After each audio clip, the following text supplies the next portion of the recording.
अस्सलाम वालेकुम students.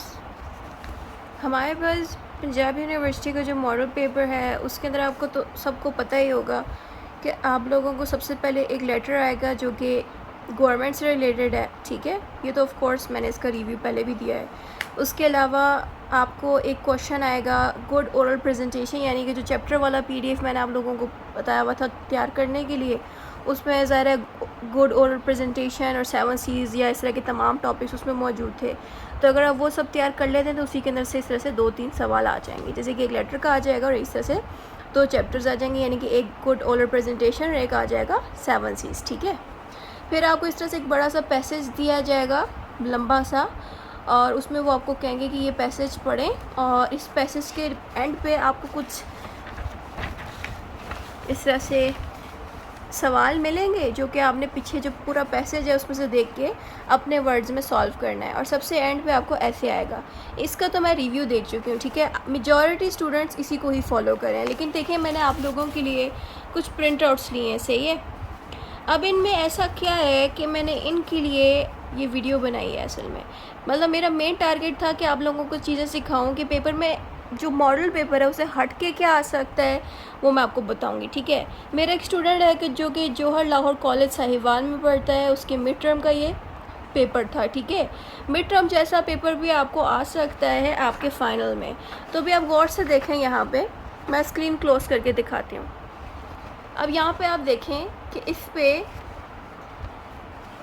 Choose the correct option, आपको इस तरह से एमसीक्यूज़ भी आ सकते हैं मॉडल पेपर में। ठीक है, देखिए पेपर आप लोग पहली दफ़ा दे रहे हैं तो वो कुछ भी दे सकते हैं, ज़रूरी नहीं कि मॉडल पेपर जैसा ही कॉपी बना के दें, क्या पता वो इस तरह से आपको एमसीक्यूज़ टाइप चीज़ भी दे दें स्टार्टिंग पे। ठीक है, इसीलिए आपको इस तरह से चीज़ें आएंगी which one is the correct sentence, यानी कि आपको इस तरह से डिफरेंट ऑप्शन दी जाएंगी और आपसे कहा जाएगा करेक्ट वाली ऑप्शन पर टिक करें।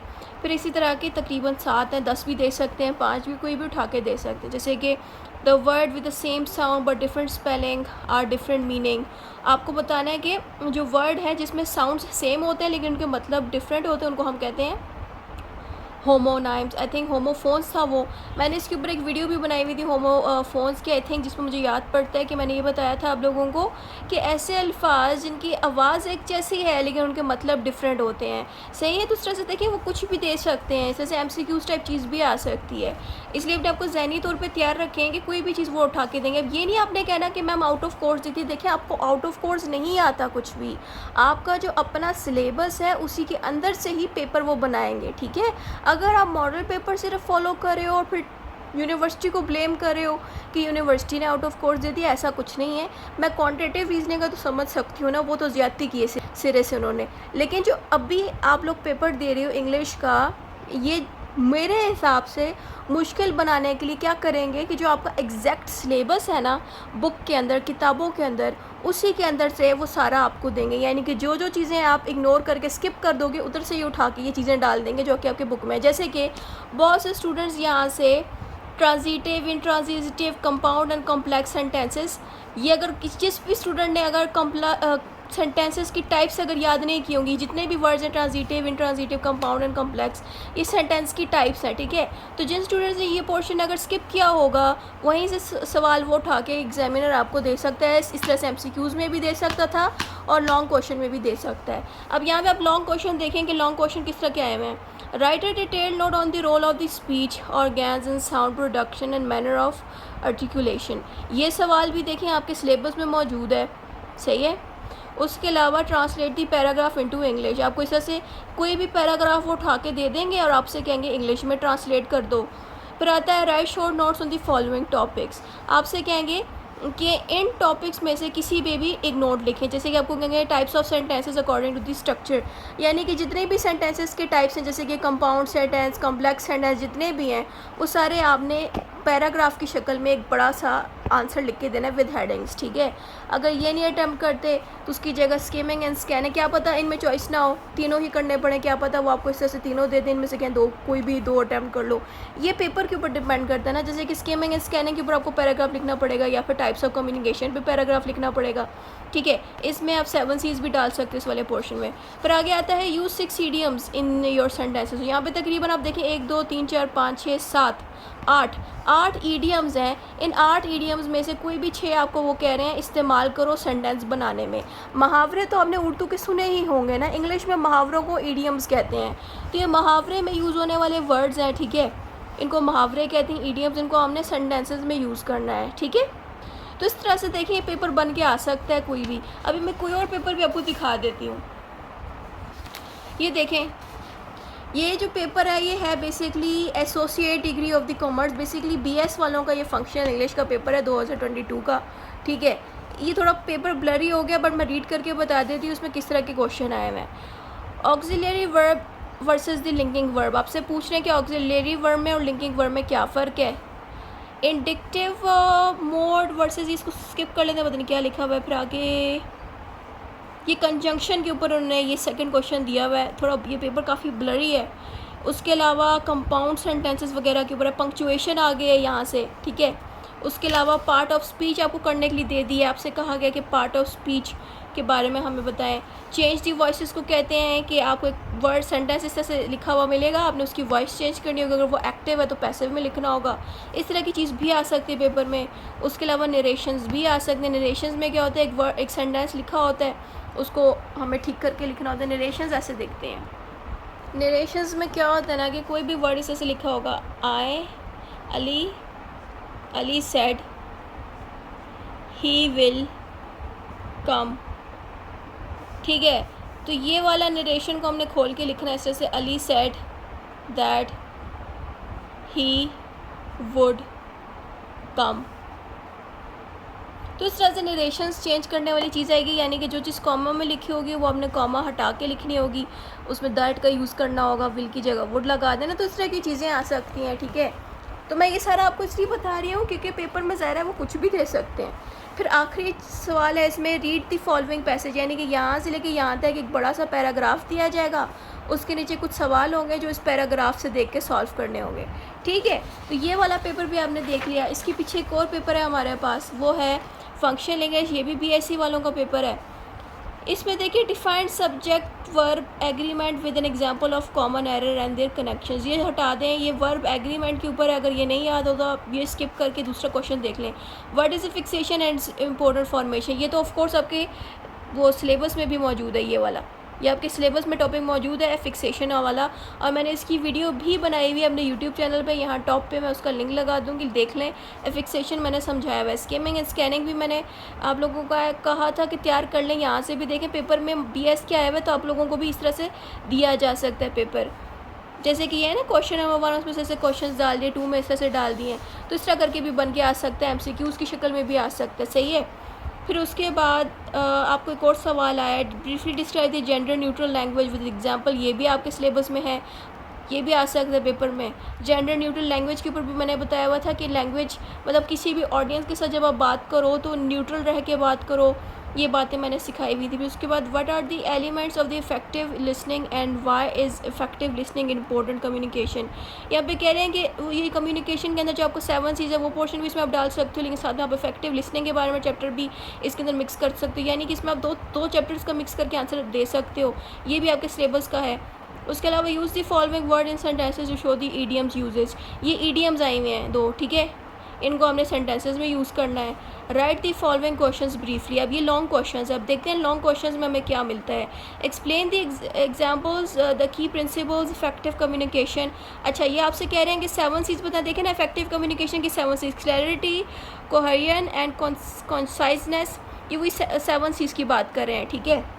आपसे कह रहे हैं कि 7 चीज़ के बारे में हमें बता दें, और आपसे कह रहे हैं how can these be applied in both academic and professional sittings, इस तरह करके भी वो सवाल दे सकते हैं मुश्किल करने के लिए। आपने परेशान नहीं होना, जस्ट पहले 7 चीज़ अच्छे से करके एक्सप्लेन कर देना है, एंड पे जाके ये जो क्वेश्चन है इसकी हेडिंग बना देनी इस क्वेश्चन की, फिर आपने इसकी हेडिंग बना के बताना है कि जो 7 चीज़ है वो एकेडमिक में और प्रोफेशन में भी बड़ी हेल्प करता है, ताकि लोगों के साथ हम अच्छे से कम्युनिकेट कर सकें, इस तरह की बातें बस आपने लिख देनी है। दूसरा सवाल देख लेते क्या लिखा है, analyse a short passage for tone, bias, assumptions and inference. Explain the significance of the elements in critical reading. ये बेसिकली क्रिटिकल रीडिंग वाला चैप्टर है जिसमें आपसे कह रहे हैं कि टोन और बायस एंड एजम्पशंस के ऊपर हमें बताएं। ये भी आपके सिलेबस में चैप्टर मौजूद है। अब आप ये नहीं हमें कह सकते आप सारे स्टूडेंट्स के कोर्स आउट ऑफ कोर्स आ गए, यानी कि सिलेबस सारा इन पूरे पेपर को आपको देख के साफ तौर पे दिख रहा है कि जो आपका इंग्लिश का सिलेबस है ना, उधर से ही ये पेपर बनाया हुआ है इन्होंने। ठीक है, इस तरह का पेपर भी बन के आ सकता है, इसलिए मैं आप लोगों को रिव्यू बना के दे रही हूँ तमाम उन पेपर्स की जो कि आपके सिलेबस के साथ मैच कर रहा है। ठीक है, अब आप ये नहीं कह सकते कि Punjab university out of course जाएगी। ज़ाहिर है अब जिन स्टूडेंट्स ने सिर्फ मॉडल पेपर को तैयार किया होगा वो सारे तो यही बहाना डालेंगे कि मॉडल पेपर जैसा बन गया। क्या पता मॉडल पेपर जैसा बन के ही ना है, क्या पता इस तरह का पेपर बन के आ जाए जो कि आपके एग्जैक्ट सिलेबस जैसा हो। इसलिए मैंने स्टूडेंट को कहा था कि अगर आप सिलेबस भी कर लेते हैं ना, जो कि इस पूरे पेपर को कवर कर लेता है, वो भी काफ़ी होगा। ठीक है, तो ये सारा आपके सिलेबस के अंदर से बन के आ रहा है, जैसे कि टोन, बायसेस, अजम्पशन वाला पोर्शन, ताकि क्रिटिकल रीडिंग अच्छे से पता लग सके।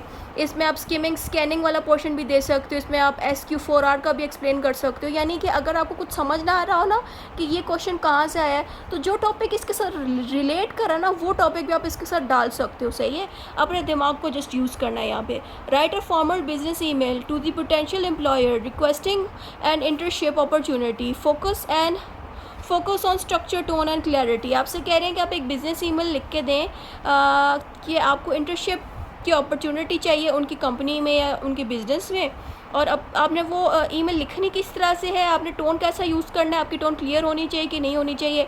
ये चीज़ वो आपसे कह रहे हैं कि आप अपने स्ट्रक्चर को, अपने टोन को और अपनी लिखी हुई बातों को क्लियर रखो।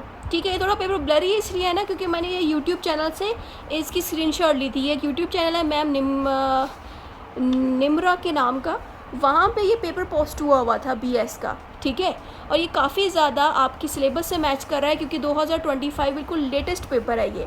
ठीक है, तो ये पूरा का पूरा आपके सिलेबस के साथ मैच कर रहा है, तो इस तरह का पेपर भी बन के आ सकता है आपका कल वाला। अब हम दूसरे पेपर्स भी देख लेते हैं कि बाकी पेपर कैसे बन गया है। ये फंक्शन इंग्लिश 2023 BS वालों का पेपर है, देखते हैं इसमें क्या क्या आया हुआ है। इसमें आपके सिलेबस के अंदर से आया हुआ है आर्टिकल का इस्तेमाल। आपसे कह रहे हैं कि आर्टिकल का इस्तेमाल करना, right a note on the use of article. ठीक है, यानी कि आपको बड़ा सा पैराग्राफ लिखना है जिसमें आपको आर्टिकल एक्सप्लेन करना है। ठीक है, ज़्यादा लंबा भी ना हो, कम से कम 2 साइड्स तक या 1.5 पेज तक आपका आंसर चला जाए आर्टिकल वाला। ठीक है, right a small note on the part of speech. Part of speech जितने भी थे ना, नाउन, प्रोनाउन, एडवर्ब, एडजेक्टिव, जो 8 पार्ट ऑफ स्पीच मैंने आपको लाइव स्ट्रीमिंग में भी सिखाए थे, वही वाले 8 पार्ट ऑफ स्पीच आपने एक जो है पैराग्राफ की तरह लिख देने हैं इसमें। फिर आता है what is a transitive verb explain with example, यानी कि वर्ब की एक टाइप है ट्रांजिटिव वर्ब, इसके बारे में वो आपसे पूछ रहे हैं कि ये हमें बताएं और इसकी एग्जांपल भी दे दें। ठीक है, व्हाट इज़ इंट्रांजिटिव वर्ब, फिर इसी वर्ब की दूसरी टाइप है इंट्रांजिटिव वर्ब, इसका भी हमें बता दें, वो कह रहे हैं एग्जांपल दें। ये लॉन्ग नहीं है, ये शॉर्ट से ही हैं, लेकिन इसकी थोड़ी सी लेंथ इतनी रखनी है ना कि इन सब के 30 तक मार्क्स आ जाएँ। ठीक है, how can we improve listening skill, listening skill को हम कैसे अपनी इम्प्रूव करवा सकते हैं, इसके बारे में आपसे सवाल करें। ये सारा कुछ आपके सिलेबस के अंदर से आया है, इसलिए मैंने वही वाले पेपर्स प्रिंट लिए हैं जो आपके सिलेबस के अंदर, जो आपके सिलेबस से मैच करते हैं। ठीक है, what are the requirement of the good paragraph, यानी कि पैराग्राफ बेसिकली जो आपका कंप्रीहेंशन वाला PDF था ना, या जो पैराग्राफ लिखने वाला जो PDF मैंने आपको ग्रुप में भेजा हुआ है, उसमें क्या हुआ था कि मैंने आपको बताया था कि अगर वो आपसे पूछें कि पैराग्राफ कैसे लिखा जाता है, आपने बताना है कि जब भी एक पैराग्राफ स्टार्ट होगा उसकी स्टार्ट पे हम इंट्रोडक्शन लिखेंगे, फिर दरमियान की बॉडी लिखेंगे, फिर कंक्लूजन लिखेंगे। लेकिन इससे से छोटा सा आंसर नहीं देना, आपने प्रॉपर्ली बताना इंट्रोडक्शन की स्टार्टिंग कैसे होती है, किस तरह के अल्फाज हम यूज़ करते हैं, फिर दरमियान वाला हिस्सा कैसे लिखा जाता है, कंक्लूजन में वाइंड अप हम कैसे करते हैं, वो सारी बातें आपने इसकी पैराग्राफ वाले इस आंसर में लिखनी। बड़ा आसान है, जस्ट आपको बताना है कि एक पैराग्राफ अच्छा कैसे बनाया जा सकता है, उसके बारे में चीज़ें बता देनी है। फिर हमारा क्वेश्चन नंबर 2 आ जाता है। क्वेश्चन नंबर 2 में क्या होगा कि अब इसमें क्या आएगा, right a comprehensive note on the presentation skills. Presentation skills के ऊपर आपने एक बड़ा सा एक लेंथी आंसर लिखना है। प्रेजेंटेशन स्किल अगर आपको लिखनी नहीं आती ना, इसकी मैंने एक वीडियो बनाई है टॉप पे, अगर आप क्लिक करेंगे ना, ये वाली वीडियो मैंने उस पर बनाई हुई है, वहाँ से जाके प्रेजेंटेशन स्किल्स देख लें, आपको वो वीडियो देख के समझ लग जाएगी इसका जवाब कैसे देना है। Right a paragraph of note more than, अच्छा आपसे कह रहे हैं कि इन 3 टॉपिक्स में से किसी एक पे आप 250 वर्ड्स के अंदर ये ऐसे लिखो। ये बेसिकली आपसे ऐसे लिखवा रहे हैं, इन तीनों में से किसी एक टॉपिक पे आपको ऐसे लिखना पड़ेगा। पहला ऐसा है, difficulties faced by the students in the semester system, flaws in our examination system, how to fight environmental pollution. ये इम्पोर्टेंट भी है, इनमें से क्या पता दोबारा भी दे सकते हैं आपके पेपर में भी, इसलिए इनको कर लीजिएगा ऐसे। सही है, इनमें से कहते हैं कि कोई एक लिख दें, इस तरह का पेपर पैटर्न भी बन के आ सकता है। और सबसे आखिरी सवाल में वो आपको कोई भी चीज़ दे देंगे उर्दू में और आपसे कह देंगे इसकी इंग्लिश में ट्रांसलेशन लिख दें। सही है, अब हम अपना दूसरा पेपर देख लेते हैं। ये भी एक तस्वीर है, असल में जो भी ब्लरी आपको दिख रही है ना तस्वीर, समझ जाइएगा कि वो डॉक्यूमेंट नहीं थी, कोई तस्वीर थी जो मैंने ली है। अच्छा, अब ये 2015 का पेपर है फंक्शनल इंग्लिश का। इसके स्टार्ट पे देखिए आपको ट्रांसलेशन का एक पैराग्राफ दिया जाएगा उर्दू में, उसको अपने ट्रांसलेट करना है। फिर आगे लिखा है right a report on the importance of water in human life. यहाँ पे लिखा है राइट अ रिपोर्ट, क्लोज करके भी दिखा देती हूँ, right a report on the importance of the water in human life. ये थोड़ा पेपर ब्लरी है बट मैंने रीड करके बता दिया। कह रहे हैं कि वाटर का इस्तेमाल इंसान की ज़िंदगी में कितनी इंपॉर्टेंट है, इसकी आपने रिपोर्ट लिख के देनी है। अगर आपको रिपोर्ट लिखनी नहीं आती तो रिपोर्ट का लिंक मैं यहाँ पे लगा देती हूँ, वहाँ से जाके आप रिपोर्ट का पैटर्न देख लें और कैसा लिखा जाती है रिपोर्ट, वो वहाँ से सीख लें। Write a letter in the editor of the newspaper discussing poor sanitation in our locality and suggest remedies. तो इस तरह की बात लिखी, आपसे कह रहे हैं कि आप न्यूज़ एडिटर को बताओ कि आपके इलाके में सफाई नहीं होती आपकी लोकेशन में और इसका हल क्या निकाला जा सकता है, इसके बारे में आप न्यूज़ एडिटर को लाजमी एक लेटर लिख के दो। और मैंने कई दफ़ा आपको बताया कि ये 3 लेटर्स बहुत इंपॉर्टेंट है, एक न्यूज़ एडिटर का, एक गवर्नमेंट को लिखने वाला लेटर और एक प्रिंसिपल को लिखने वाला लेटर। ये हर हाल में आते ही हैं पेपर में। अगर आपने मेरी न्यूज़ एडिटर की वीडियो नहीं देखी, लाजमी देख लें, यहाँ टॉप पे मैंने उसका लिंक लगा दिया है, सीख लें। अगर नहीं सीखेंगे कल के दिन नुकसान हो सकता है कल के पेपर में।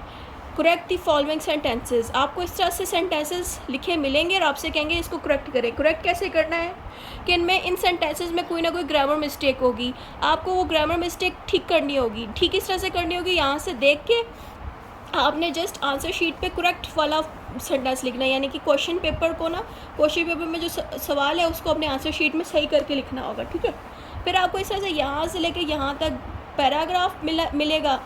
इसका आपने क्या करना है, make a precise of the following passage and suggest a suitable title. यानी कि यहाँ से लेके यहाँ तक कि जो बड़ा सा पैराग्राफ है इसको आपने कम से कम 3 से 4 लाइनों में लिखना होगा, यानी कि स्क्वीज़ करके छोटा कर देना होगा। इसी का मतलब होता है प्रिसाइज करना, छोटा कर देना है, यानी कि बड़े पैराग्राफ को अपने अल्फाज में छोटा कर देना जो आपके मेन पैराग्राफ से मैच भी करता हो। और जब छोटा आप कर दो तो उसके साथ जो ये जो पैराग्राफ है ना, इसके टॉप पे आपने टाइटल लगा देना है। टाइटल का मतलब ये है कि जो इस पैराग्राफ में बात बोली जा रही है ना, आपने अपने समझ और अकल के मुताबिक टाइटल खुद से देना है टॉप पे। सही है, 10 नंबर का ये भी आ सकता है। उसके अलावा आपको एक पैराग्राफ लिखने के लिए दे सकते हैं, यानी कि ऐसे लिखने के लिए दे सकते हैं चाइल्डहुड पे। ठीक है, तो ये पेपर भी आपने देख लिया। अब हमारे पास एक और पेपर है जो कि आपकी यूनिवर्सिटी का नहीं है, ये है यूनिवर्सिटी बहाउद्दीन ज़करिया यूनिवर्सिटी। ठीक है, इनका मैंने क्यों पेपर मैंने प्रिंट आउट लिया, क्योंकि इनके कोर्स में भी टॉपिक्स जो है ना आप वाले ही आए हुए हैं। देखिए, discuss and elaborate complex and compound sentences with example, यानी कि जो पहला सवाल है ये आपके सिलेबस वाला है और आपको इस तरह से सवाल आ सकते हैं पेपर में क्वेश्चन फॉर्म में। दूसरा क्वेश्चन देख लें, discuss the basic principle of the 7 C's of communication, इस तरह से पेपर बन के आ सकता है। Discuss the following terms in the following words, इस तरह से आपको presentation skill, active listening skills, public speaking, informal communication, आपसे वो कह रहे हैं कि इन चारों टॉपिक के ऊपर आपको मतलब इसको लिखना है। प्रेजेंटेशन स्किल भी आपने लिखनी है, एक्टिव लिसनिंग के बारे में भी आपको बड़ा सा पैराग्राफ लिखना है, पब्लिक स्पीकिंग पे भी लिखना है और इनफॉर्मल कम्युनिकेशन के बारे में भी आपको लिखना है। तो इस तरह से भी अलग से भी वो इकट्ठे दे सकते हैं आपको। उसके अलावा 4th क्वेश्चन देखिए, सेग्रीगेट 4 साइनॉम्स एंड 4 एंटोनिम्स। तो यहाँ से आपने फाइंड करना है कि इनमें से साइनॉम्स कौन से वाले हैं और एंटोनिम्स कौन से वाले हैं। सही है, और आपसे कह रहे हैं इनमें से कोई भी 4 आप चुन लो। अब नेक्स्ट चीज़ आएगी आपको, write down confusing words and EDMs expression. Basically यहाँ पे आपने ना इनमें से किसी को भी चुन के ना उनके ऊपर सेंटेंसेस लिखने हैं। ठीक है, ये बात यहाँ पे वो कह रहे हैं, क्योंकि ये ईडीएम्स है ना, इनमें से कोई भी आपने पसंद के चुन लेने। फिर आगे आता है, action speaks louder than words, अब ब्लेसिंग इज़ डिस्कस, बेसिकली यहाँ पे 1 2 3 4 5 6 तरह के वर्ड्स हैं, इनमें से किसी भी आपको ऐसे लिखना है, ठीक है। तो एक सेकेंड में ज़रा क्लियर कर लूँ यहाँ पे हो क्या रहा है। अच्छा समझ लग गई। इन्होंने क्या किया है, ये जो सी आपको पार्ट सी दिख रहा है, ये ईडियम्स है। यहाँ पे लिखा है ना, all ears, beat around the bush, break a leg, cry over a split milk, ये जितने भी लफ्ज़ हैं ना, ये ईडियम्स होते हैं। ईडियम्स यहाँ नीचे लिखे हुए हैं, वो आपको एग्जामिनर कह रहे हैं इन 6 में से कोई भी 4 ईडियम्स के ऊपर आप सेंटेंसेस लिखने हैं अपने लफ्ज़ों में। उसके अलावा ये जो ऊपर वाले आपको वर्ड्स दिख रहे हैं, इनमें से किसी के ऊपर भी आप कोई सेंटेंस लिख दें। खैर ये वाला पेपर में बड़ा कम आता है, ज़्यादातर ईडियम्स, ये बाकी के पोर्शन की चीज़ें आती हैं, ये वाली चीज़ बड़ी कम आती है। फिर आगे आता है discuss the basic reading strategies. आपको कहेंगे कि स्कैनिंग एंड स्किमिंग के ऊपर एक पैराग्राफ लिख दो, या फिर क्रिटिकल रीडिंग या SQ 3 आवर्स के ऊपर कोई पैराग्राफ लिख दो। वैसे तो SQ 4 आवर्स है, बट यहाँ पे ये SQ 3 आवर्स इन्होंने लिखा है, ठीक है। तो इस तरह का पेपर भी बन के आ सकता है। अब हमारा एक और पेपर है, ये बेसिकली मिड टर्म का पेपर है एक स्टूडेंट का, ठीक है, जिसने मुझे ये पेपर भेजा है। देख लेते हैं इसमें किस तरह के सवाल आते हैं। पहले वाले इस क्वेश्चन तो सही से दिख नहीं रहा, बस इसमें ये लिखा है कि फ्रेजेस के ऊपर आप कोई सेंटेंस लिखो। फ्रेजेस एंड क्लॉजेस लग रहा है सही से, खैर इसकी पिक्चर नहीं नज़र आ रही। Define collocation and illustration with 4, ये सेकंड वाला क्वेश्चन बड़ा मुश्किल है। इस तरह का सवाल बहुत कम पेपर में आता है। ज़्यादातर वो आपको दे सकते हैं कि फ्रेजेस एंड क्लॉजेस का मतलब बता दें, या फिर पैराफ्रेजिंग बताएं, और बताएं कि पैराफ्रेजिंग एकेडमिक राइटिंग में कैसे काम आ सकता है। पैराफ्रेजिंग मीन्स कि एक पैराग्राफ लिखना जिसकी स्टार्टिंग पे एक इंट्रोडक्शन हो, दरमियान में उसकी बॉडी हो, फिर उसके बाद कंक्लूजन से आप वाइंड अप करो। इसी के बारे में ये बेसिकली सवाल है। Mention the feature of non verbal communication, how, आप कह रहे हैं कि नॉन वर्बल कम्युनिकेशन ये भी आपके सिलेबस में है, उसके ऊपर वो कह रहे हैं कि इसके ऊपर बातें बताएँ। फिर आपको आएगा यूज़ द फॉलोइंग ईडियम्स, इस तरह से 2 ईडियम्स आ जाएंगे और आपसे कहेंगे कि इन दोनों ईडियम्स पे कुछ सेंटेंस बनाएं। फिर आपको अलग से सवाल आएंगे क्वेश्चन 2 के नेम से, जिस पर आएगा discuss the barriers to the effective communication, यानी कि इफेक्टिव कम्युनिकेशन, यानी कि जो 7 C's है उसमें भी इफेक्टिव कम्युनिकेशन है। तो यहाँ पे हमने 7 C's के बारे में सारा लिख देना है और उसी की बातें सारी बतानी है। Explain how reader can identify writers main argument, supporting evidence and the logical. ये वाला टॉपिक भी हमने पढ़ा हुआ है, इस टॉपिक का मैं नेम आपको बता देती हूँ। सो बेसिकली ये जो सवाल है ना, ये वाला, इसमें आप SQ 4R वाला चैप्टर भी लिख सकते हो, उसके अलावा कॉन्टेक्चुअल इंटरप्रिटेशन वाला भी लिख सकते हो। मैं आपको स्क्रीन दिखा देती हूँ, ये मेरे पास PDFs हैं, ठीक है। मैंने अपने स्टूडेंट्स को कहा हुआ था कि ये जो रीडिंग स्ट्रेटजी वाला पोर्शन है SQ 4 हार्ड स्किमिंग स्कैनिंग, ये लाजमी तैयार करें, ठीक है। ये जो सवाल जो मैंने आपको दिखाया था थोड़ी देर पहले, उसमें ये लिखा जा सकता है आंसर। उसके अलावा एक और टॉपिक है हमारा, वो है कॉन्टेक्चुअल इंटरप्रिटेशन। ये वाला भी ज़ाहिर है सिलेबस के अंदर ही मौजूद है मेरे, और ये भी काफ़ी ज़्यादा मैच कर रहा है सवाल के साथ, तो आप ये भी लिख सकते हैं, ठीक है। अच्छा, अब हम अपने नेक्स्ट सवाल देख लेते हैं।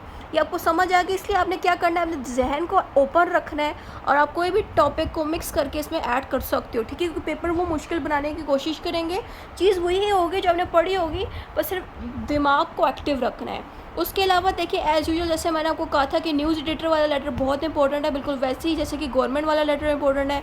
यहाँ पे दोबारा से न्यूज़ एडिटर के ऊपर आ गया और आपसे कह रहे हैं कि write a formal letter to the editor of the national newspaper expressing your opinion about the looming climate, smoke crisis in Pakistan, focus on the coherent tone and persuasive reasoning. आपसे कह रहे हैं कि आपके इलाके में स्मोक क्राइसिस बहुत ज़्यादा बढ़ गया पाकिस्तान में, और जब आप लेटर लिख के दें इस न्यूज़ एडिटर को, तो अपना जो टोन है ना वो काफ़ी मतलब पॉजिटिव रखें, इस तरह की बस जनरल बातें लिखें। यानी कि जस्ट आपको न्यूज़ एडिटर का पैटर्न आता हो ना, आपने जस्ट इस टॉपिक के ऊपर बस बात करनी है। पैटर्न तो मैंने आपको बताया ही हुआ था कि मेरी वो वीडियो देख के उसमें पैटर्न मौजूद है, बाकी ये जो टॉपिक है, ये टॉपिक बस उस जगह लगा देना है। अच्छा, इसके पीछे एक और पेज भी है, उसको भी हम देख लेते हैं। अच्छा, यहाँ पे अब आ गया है डिफाइन दी, ये आई थिंक ये हम कर चुके हैं, ठीक है। हाँ, ये सेम ही पेपर है, 2 दफ़ा प्रिंट हो गया, ठीक है। अच्छा, अब हमारा दूसरा पेपर देख लें। ये मिड टर्म का पेपर है एक स्टूडेंट का, ठीक है। देखिए मिड टर्म के पेपर में उस स्टूडेंट को क्या सवाल आए थे। मेरा जो स्टूडेंट है उसने मुझे ये भेजा हुआ है पेपर। तो उस स्टूडेंट को आया था right A detail note on roll of speech organs in sound production and manners of articulation. ये ऑलरेडी एक बीएस के सवाल में भी आया हुआ था, थोड़ी देर पहले ही मैंने ये रीड किया था। और उस वैसे ही देखिए मिड टर्म में भी सवाल आए हैं। देखिए कुछ स्टूडेंट मुझे कहते हैं कि मैम मिड टर्म वाली चीज़ें आ सकती हैं पेपर में कि नहीं, लाजमी आ सकती हैं। यानी कि इस तरह से जैसे कि मिड टर्म में पेपर्स हुए हुए हैं वैसा ही आपका फ़ाइनल वाला बन के भी आ सकता है। इसलिए ज़हनी तौर पे ख़ुद को तैयार रखें कि जो आपका सिलेबस है, जो आपके मिड टर्म में सवालात हो चुके हैं, वैसा भी पेपर बन के आ सकता है। इसलिए मॉडल पेपर पे अंधा भरोसा करके नहीं बैठना कि वैसा ही पेपर बन के 100% आए, ये हमारे हाथ में नहीं है। इसलिए आपको हर चीज़ का पहले से पता हो। Right short notes on the given topic. आपसे कह रहे हैं कि सेंटेंसेस का जो टॉपिक है उसकी जितनी भी टाइप्स है सेंटेंसेस की, ठीक है, उसके ऊपर शॉर्ट नोट लिखें। उसके अलावा स्किमिंग एंड स्कैनिंग पे शॉर्ट नोट लिखें। उसके अलावा टाइप्स ऑफ कम्युनिकेशन पे शॉर्ट नोट लिखें, ठीक है। ये मैंने मिड टर्म का पेपर पढ़ा है, सही है। उसके अलावा एक और स्टूडेंट का पेपर है हमारे पास जो कि रॉयल लॉ कॉलेज अरिफवाला से है। इसका 2026 का मिड टर्म का पेपर हुआ था लॉ का। इसको सवाल इस तरह से है, right a short note on the following, what is meant by lexical verb, discuss इस एग्जाम्पल। इस तरह से भी पेपर आपको बन के आ सकता है कि आपको वर्ब की टाइप यानी कि lexical verb, intransitive verb, transitive और जितनी भी वर्ब्स की टाइप्स हैं उसमें से पेपर बना के वो दे सकते हैं। मैंने आपको ग्रुप के अंदर स्टूडेंट्स को अपने एक कंबाइंड ग्रामर का PDF भेजा, उसमें तमाम वर्ब्स की टाइप, तमाम टाइप्स जितनी भी ग्रामर की हैं हर चीज़ की, जैसे कि नाउन की टाइप्स होगी, प्रोनाउन वगैरह की, सेंटेंसेस की, वो सारी उसमें मौजूद है। तो मैंने अपने स्टूडेंट्स से कहा है कि आप लोगों का नेक्स्ट टारगेट है कि ग्रामर अच्छे से तैयार करने, उस तरह से सवाल वो दे सकते हैं ग्रामर वाले, तो आप लोग ज़हनी तौर पे तैयार रहें। उसके अलावा जैसे कि यहाँ पे एक और सवाल है, what is a relative pronoun. ये प्रोनाउन की टाइप है रिलेटिव प्रोनाउन। उसके अलावा what is the difference in between helping verb and linking verb. Helping और लिंकिंग वर्ब का फ़र्क बताएं, उसके ऊपर ये सवाल आया है। उसके अलावा define clause, what are the major kinds of clauses. आपसे कह रहे हैं क्लॉज के बारे में हमें बताएं और इसकी काइंड्स बता दें कि क्या हो सकती हैं। फिर आपको एक और सवाल आया, define the term sentences, elaborate types of the sentences. आपसे कह रहे हैं कि सेंटेंसेस के बारे में हमें बताएं और इसकी टाइप्स के बारे में हम अच्छे से समझा दें, ठीक है। ये सेंटेंसेस कई दफ़ा पेपर मैथ और मिड टर्म्स में भी आ चुका है। उसके अलावा रीडिंग स्किल्स के बारे में वो आपसे पूछ रहे हैं कि हमें जो है बताएं क्या क्या तरीका होता है। उसके अलावा स्किमिंग एंड स्कैनिंग का मतलब भी बता दें, ठीक है। तो ये इस तरह से भी पेपर आपको बन के आ सकता है, फाइनल वाला भी। फाइनल में इस तरह की चीज़ें भी आ सकती हैं। अच्छा, अब मैं आपके सामने दूसरे पेपर्स भी खोल देती हूँ। यहाँ पे एक और BS का पेपर है हमारे पास, जिसमें स्टार्टिंग पे आपको एक बड़ा सा पैराग्राफ यहाँ से लेके यहाँ तक दिया जाएगा। उसके नीचे कुछ सवालात होंगे जो हमें पैराग्राफ को देख के अपने वर्ड्स में सॉल्व करने होंगे। फिर आपको right a paragraph on your favourite childhood memory. आपको कह देंगे कि फेवरेट चाइल्डहुड मेमोरी के ऊपर एक ऐसे लिखें, यानी कि एक पैराग्राफ लिखें। Three right a short note on energy crisis. और आपसे कह रहे हैं कि एनर्जी क्राइसिस के ऊपर भी एक ऐसे लिखें, यानी कि एक चाइल्डहुड पे भी ऐसे लिखें और एक एनर्जी क्राइसिस पे भी, ठीक है। तो 2 ऐसे लिखने के लिए भी कह सकते हैं, एक भी लिखने के लिए कह सकते हैं। वो एग्जामिनर की मर्जी ना कि वो क्या उठा के आपको कल देते हैं पेपर में। Answer the following questions briefly. और आपको एक और क्वेश्चन आएगा, write an email expressing your dissatisfaction with your stay at hotel. आपने एक ईमेल भेजनी है किसी बंदे को जिसमें आपने बताना है कि जिस होटल में आप रह रहे थे वहाँ पे आप बहुत डिससेटिस्फाई हुए हो, यानी कि आप खुश नहीं हुए उस होटल में स्टे करके, क्योंकि वहाँ के जो स्टाफ है वो अच्छा नहीं था और होटल में ज़्यादा आपको किसी ने आपको खाना नहीं टाइम पे आके दिया। तो इस तरह की बातें आप उस ईमेल में लिख सकते हो। ईमेल लिखनी तो आपको आती ही है ना, आपने जैसे कि एक व्हाट्सएप पे मैसेज भेजा जाता है वैसे एक ईमेल भेजी जाती है, ठीक है। तो ईमेल लिखने का क्या तरीका आपने बताना है कि आप सेंडर का नेम लिखते हो। और ईमेल अगर लिखनी नहीं आती तो यहाँ पे मैं लिंक लगा दूँगी बिज़नेस ईमेल के बारे में। तो बिज़नेस ईमेल हो या सादी ईमेल हो, मेथड दोनों में सेम ही यूज़ होता है, ठीक है, लिखने का। तो आप बिज़नेस ईमेल की हेडिंग हटा के तो सादी ईमेल लिख देना उसके ऊपर, ठीक है। अंदर से सारा सेम ही है। फिर आ गया था right a short report on any one of the following. अब रिपोर्ट के ऊपर मैंने बताया हुआ है, जो मैंने वीडियो आपको बताई हुई थी ना स्टार्टिंग पे रिपोर्ट लिखने पे, वो वीडियो आप देख लें, पैटर्न वहाँ से समझ लें और इससे कोई भी टॉपिक वो आपको दे सकते हैं। जैसे कि द वर्ल्ड आफ्टर कोविड-19, ban on plastic bags in Pakistan. इन दोनों में से कहते हैं किसी एक पे आपको रिपोर्ट लिखनी है, ठीक है। फिर आपको इस तरह से यहाँ से लेके यहाँ तक पैराग्राफ दिया जाएगा और आपसे कहेंगे कि इसको उर्दू में ट्रांसलेट कर दें। सही हो गया? तो इस तरह से भी पेपर बन के आ सकता है। अब हमारे पास एक और पेपर है जो कि है राइटिंग वर्कशॉप के नेम से है। ये भी PS वालों का पेपर है, उनका ये 2015 का पेपर था, ठीक है। देखें 2015 का पेपर है, ठीक है। अब यहाँ के सवाल भी काफ़ी ज़्यादा आपके सिलेबस से मैच होते हैं, इसलिए मैंने इसका प्रिंट आउट लिया है। इसमें लिखा है define the channels of the communication, यानी कि 7 C's के बारे में आपने सारा इसमें लिख देना है। Briefly describe 4 barriers in the effective listening.